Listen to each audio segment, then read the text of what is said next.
Okay, alright. Hello and welcome everyone. Latest stream है और video के अंदर हम लोग कवर करने जा रहे हैं वर्ल्ड कप का final. So finally world cup end हो चुका है और Spain has lifted the trophy once again. ठीक है। और ये है कि जो रेनिंग डिफेंडिंग चैम्पियंस थे अर्जेंटीना, दे हैव बीन डीथ्रोन्ड।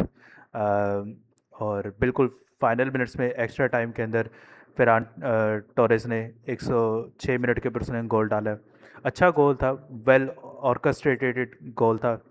तो उसमें ये था कि फर्स्ट हाफ में तो गेम काफ़ी अच्छी हो रही थी, लेकिन ऑल ओवर अगर हम बात करें तो टोटल डोमिनेशन थी भाई स्पेन की तरफ से। हम ये मोमेंटम को हम थोड़ा सा उसको देख लेते हैं कि कोई भी ऐसा पीरियड नहीं है कि जिसके अंदर ना उन्होंने बहुत ज़्यादा डोमिनेट किया। और फर्स्ट उसमें हाँ, पहले 4-5 मिनट पे एक गोल था जिसमें उनाई सिमोन अपने गोल से निकल आया था। मेसी के पास खाली गोल था, शूट मारने को उसने चांस नहीं उसने लिया वहाँ पे। लेकिन एब्सोल्यूट डोमिनेशन हम लोग यहीं पे देख सकते हैं कि टोटल सिर्फ 2 शॉट्स थी अर्जेंटीना की तरफ से। मैं इतनी डोमिनेशन नहीं था एक्सपेक्ट कर रहा। ऑब्वियसली मैं अर्जेंटीना की तरफ था, लेकिन इसलिए मैं अर्जेंटीना की इसलिए तरफ था कि मैं मेसी को जीतता हुआ देखना चाहता था, क्योंकि आई डोंट थिंक कि इसके बाद हम मेसी को किसी इंटरनेशनल टूर्नामेंट में देखेंगे। तो और हाँ, दूसरी मेरी उसके पीछे कह लो कि अर्जेंटीना के जीतने की वजह ये थी, मैं इसलिए उसके हक में था क्योंकि भाई लिसांड्रो मार्टिनेज उनके पास बीइंग अ यूनाइटेड फैन। ठीक है। उसके लिए मैं था कि भाई अगर वो जीत के आता है तो वी विल हैव एन, मतलब कि एक ऐसा प्लेयर जो कि 2 टाइम्स वर्ल्ड कप जीता हुआ है। So that that was my only reasoning. लेकिन जो सीन्स हमने देखे हैं एट द एंड पे, वो उसने जो है ना मेरा दिल खट्टा कर। ऑब्वियसली जो हमने देखी जो कंट्रोवर्सीज चल रही है अर्जेंटीना को लेकर, उनके ऊपर हम लोग बात करेंगे कि भाई जो सीन्स थे उनको कहा जा रहा है कि भाई उनको फेवर दिए जा रहे हैं। ठीक है। उसके ऊपर रेफरिंग डिसीजन के ऊपर, और हमने देखा कि इंग्लैंड के अगेंस्ट उनको कितने फेवर दिए गया गया। सो कुछ ही चीज़ें थी। और उसके बाद जो हाफ टाइम पे फुल टाइम पे सॉरी ये सीन थे लियांड्रो पेरेडिस ने जिस तरह से वो एक्ट कर रहे थे, अर्जेंटीनियंस जो हैं वो कैसे गावी को पकड़ पकड़ के फेंक रहे हैं। इस पे बैन लगने चाहिए, सीधी सी बात। अर्जेंटीना के प्लेयर्स के ऊपर, और जो स्पेशली इन्होंने एक पॉलिटिकल इन्होंने साइन इन्होंने उठाए थे अगेंस्ट इंग्लैंड। अब तो इन्वेस्टिगेशन इनके ऊपर बैठनी चाहिए, क्योंकि इनकी जो है ना ज़रा हेकड़ी थोड़ी सी निकालनी चाहिए। सो स्पेन वाकई वेल डिज़र्व्ड है ऑन माइकल ओवन का कहना है। और लोगों का जो है ना एक कह लो कि विजन अर्जेंटीना को लेके वो अच्छा नहीं रहा। वो सारे ये कह रहे हैं कि भाई जो ऑफिशियल्स हैं वो इनको फेवर करते हैं, इनको ज़्यादा वो दिए जा रहा है। इस कंपटीशन के बाद से इनकी रेपुटेशन बहुत ज़्यादा टेंट हो गई है, बहुत ज़्यादा उस पर दाग लग चुके हैं। So they should work on this. ठीक है, फीफा को भी अपना वो नाम बचाने के लिए उनको प्लेयर्स को बैन लगाने पड़ेंगे, इनको फाइन लगाने पड़ेंगे, और करना चाहिए। खैर, हम थोड़ा सा उसके ऊपर वर्ल्ड कप के ऊपर हम लोग बात करते हैं, थोड़ा सा मैच के ऊपर। सो ये लाइनअप्स थी जो स्पेन की लाइनअप है अनचेंज थी for the third straight game. उनकी बिल्कुल उसने कोच ने वही लाइनअप खिलाई थी। हाँ, थोड़ा सा मैं था एलेक्स बेना को स्टार्ट ना कराते, मे बी वहाँ पे वो निको विलियम्स को स्टार्ट करा लेते, या फेरान टोरेज आ जाता, या उनके पास एक और भी विंगर है जैसे कि कहाँ गया है यार, इनके पास है यर्मी पीनो या मोनोस था इनके पास, उसको स्टार्ट करवा लेते। लेकिन मेरे लिए यार एक दफ़ा फिर से कुबार्सी मेरी नज़र में ही इज़ द मैन, कह लो कि player of the tournament throughout the game. जो थ्रू आउट द कंपटीशन जो इसकी परफॉर्मेंस अभी भी देख लो, had the joint most defensive contributions 8, had the most touches 139। उसका हीट मैप देखो, 96% उसकी पासिंग कंप्लीशन है, शॉट एक्यूरेसी 100 है। खैर वो इतने टच नहीं मैटर नहीं करती। Accurate long balls 50%। ठीक है। क्लियरेंसेस 6, 3 हेडेड क्लियरेंसेस हैं, 5 रिकवरीज हैं भाई। ग्राउंड ड्यूल्स 83% उसने विन किया, मतलब कि 6 उसके ग्राउंड ड्यूल्स थे टोटल, उसमें से 5 उसने विन किया। एरियल ड्यूल्स उसके 50% उसने विन किया है।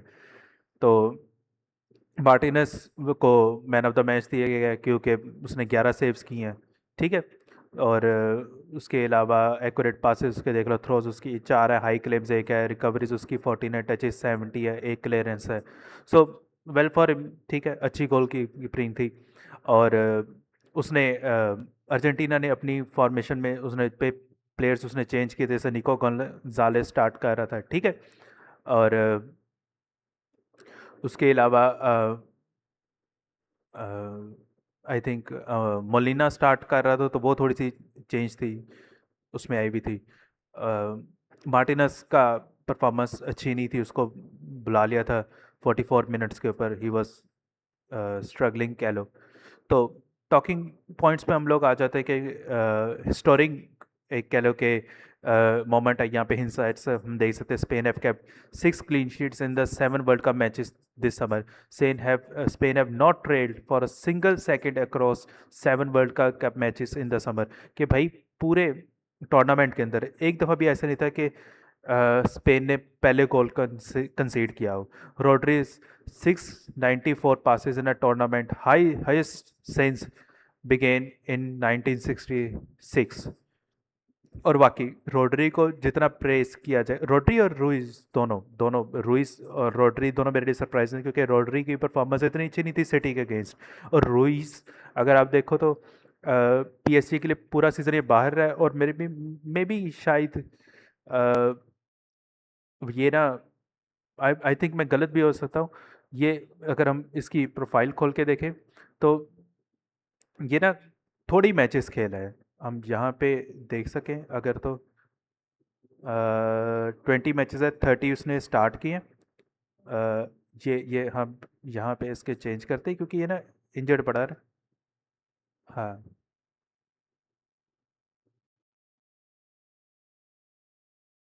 ये देखो, फेब के महीने में ये नहीं खेला, फेबररी मार्च में नहीं खेला, अप्रैल में आया तो 18 मिनट्स दिए, 30 मिनट्स दिए, 45 मिनट्स दिए, 61 मिनट्स, 61 मिनट्स, 29 मिनट्स, ठीक है, 90 मिनट्स। और ये चैंपियंस लीग के फाइनल में वाकई खेला था, ब्रिलियंट इसकी परफॉर्मेंस थी, ठीक है। मई में ये वापस आ गया अगर हम लोग देख सकते हैं, या अप्रैल के एंड में आ गया, उसमें भी 26 मिनट्स, 76 मिनट्स। तो ये एक ऐसा प्लेयर है जो कि इंजरी की वजह से उसका सीज़न बहुत डाउन जा रहा था, लेकिन इसकी रिसर्जेंस बहुत अच्छी नज़र आ रही है। रोड्री की भी ऐसे ही है। सो ब्रिलियंट डिफेंस, मिडफील्ड में ब्रिलियंट थे ये लोग। लमीन माल ने अच्छी गेम की, उसने और पेड्रो पोरो ने जो राइट फ्लैंक था उस पे उनको उन्होंने खपाई रखा है। तो उसके अलावा सोफ़ा से हम लोग देखते हैं इनकी हम लोग करना चाह रहे थे, मैं इनकी पोजीशंस के ऊपर ना बात करना चाहिए, टीम पोजीशंस थी। तो ये हम लोग स्पेन देखते हैं, स्पेन ऑब्वियसली मिडफील्ड को उन्होंने क्राउड किया हुआ है, और उनका यही था कि एलेक्स बायना और लमीन जमाल, उसका हम देख लेते हैं कि लमीन जमाल की एंटीसिपेशन कहाँ पे वो पार्टिसिपेट कर रहा है ज़्यादा। और ये देखो, ऑलमो भी उसकी पोजीशनिंग क्या है ऑल ओवर द मैप। और अगर हम देखते हैं तो मोस्टली अजरसाबाल भी जो एज अ प्रेसिंग फॉरवर्ड खेल रहा है, मिडफील्ड में जाके क्राउड कर रहे हैं। मिडफील्ड में उनके कह लो कि 4 प्लेयर्स हैं, और यहीं पे हम लोग देख सकते हैं कि ये ग्राउंड जो उन्होंने कवर किया हुआ है, ये एवरेज पोजीशंस हैं, ऑब्वियसली चेंज होती रही ओवर द टाइम, लेकिन एवरेज पोजीशंस आ रही हैं बिटवीन। ये वाइट वाला अर्जेंटीना की पोजीशंस है। तो यहाँ पे पोजेशन बहुत ज़्यादा उन्होंने विन किया। और यहाँ पे हम लोग देख भी लेंगे आई थिंक, स्टैटिस्टिक्स वाला वो पेज है। हाँ, ये इधर आ रहा है कि अटैक मैप और ये पास मैप। तो मोस्टली गेम पासिंग मिडफील्ड में ही हो रही थी, ठीक है। हम अटैक के यहाँ पे चांसेस देख देख लेते हैं। स्पेन ने 3 बिग चांसेस मिस भी किए, उनका एक भी मिस नहीं हुआ। थ्रू बॉल्स 3 थी, टचेस इन अपोजिशन बॉक्स 32 थी, उनकी सिर्फ 8 है। तो टोटल डोमिनेशन थी यार, टोटल डोमिनेशन थी। उसके अलावा हम लोग यहाँ पे भी अगर मोमेंटम देख लें तो अर्जेंटीना डिडंट हैड, मतलब कि इतना कोई वो नहीं था उसके, वो उनको नहीं इतना मैच में वो नज़र ही नहीं आ रहे थे, ठीक है। और यहाँ पे आई थिंक हम वापसी जाएं और हम पोजीशंस को देखें, तो वही था इनका मेसी को ये बाहर खिला रहे हैं। मेसी को वही पोजीशन थी जो पिछले इंग्लैंड वाले मैच में थी।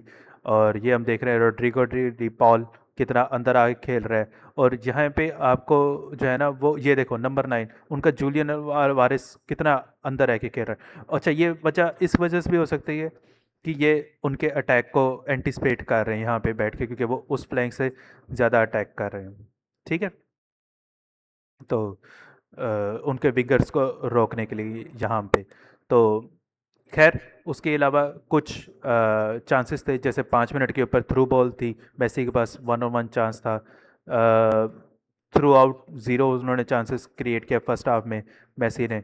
और अबाउट 70 कैलो टाइम के ऊपर, सॉरी 93rd मिनट के ऊपर फर्नांडस को ऑब्वियसली रेड कार्ड हुआ।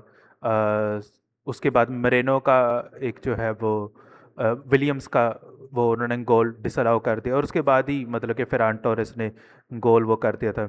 तो अर्जेंटीना की तरफ से कोई इतने खास चांसेस नहीं थे, कोई उन्होंने गेम नहीं थी, एंटिसिपेशन उनकी तरफ से नहीं थी। तो आई थिंक के, और स्पेशली ये जो सीन्स हमने देख रहे हैं, ठीक है, बिल्कुल एंड पे ये जो फाउल था कुबारसी के ऊपर, इसने रेड कार्ड हुआ है उसको, एंजो को येलो पे तो पहले था, इसको सेकंड येलो दिखा के उसने बाहर किया। ठीक है। और स्पेन जो है वो इस करंटली वुमेन वर्ल्ड चैम्पियन भी हैं, और मेंस का भी वो जीत गए हैं, ये वो इमेज है। सो इस तरह के इमेजेस ने ना उनको टोटली कह लो कि मज़ा ख़राब करते, मुंह का टेस्ट ख़राब हो गया। और आई मीन रियो फर्डिनेंड भी कह रहे फुटबॉल्स द विनर, ठीक है कह सकते हो, क्योंकि थोड़ा एंटी इसकी मैसी इसकी कंपेन रहती है, और ये मोलिना पंच कर रहा है उनके प्लेयर्स को। तो टोटली यार इस तरह के सीन्स ने, और ये मेसी और उसका वाला सीन है कुकरेया वाला, कुकरेया ने सिंपल ऐसे मुंह पे हाथ रखा था, वो उससे कोई बात वो उससे कर रहा था, तो उसने मेसी ने कॉल करनी शुरू कर दी कि भाई नहीं जी नहीं, ये तो इसने कोई रेसिस्ट मुझे चीज़ किया है। टोनी क्रूज का भी ट्वीट आई है फुटबॉल वॉन। तो एक ना बहुत बहुत बैड टेस्ट छोड़ के जा रही है अर्जेंटीना की टीम, और ये फुटबॉल की वर्ल्ड कप की कंपेन, इनको उस पर वर्क करना होगा। सो that's it. Totally deserve, Spain totally deserve करती है, शुरू से लेकर एंड तक उनकी टीम बहुत ज़बरदस्त है। कुबारसी मेरी नज़र में ब्रिलियंट डिफेंडर है, ब्रिलियंट उसका फ्यूचर है। So that's it. Once again यार मुझे फॉलो करो, मुझे ट्विटर पे आप इंटरेक्ट कर सकते हो, फेसबुक के ऊपर भी, और यूट्यूब के ऊपर भी ये वीडियो मैं अभी डाल दूंगा। So that's it. I think a fully deserving है स्पेन की तरफ से, और एक्सेलेंट टीम है। डिला फुएंटे ब्रिलियंट मैनेजर है। That's it. Thank you so much. Take care. Good bye.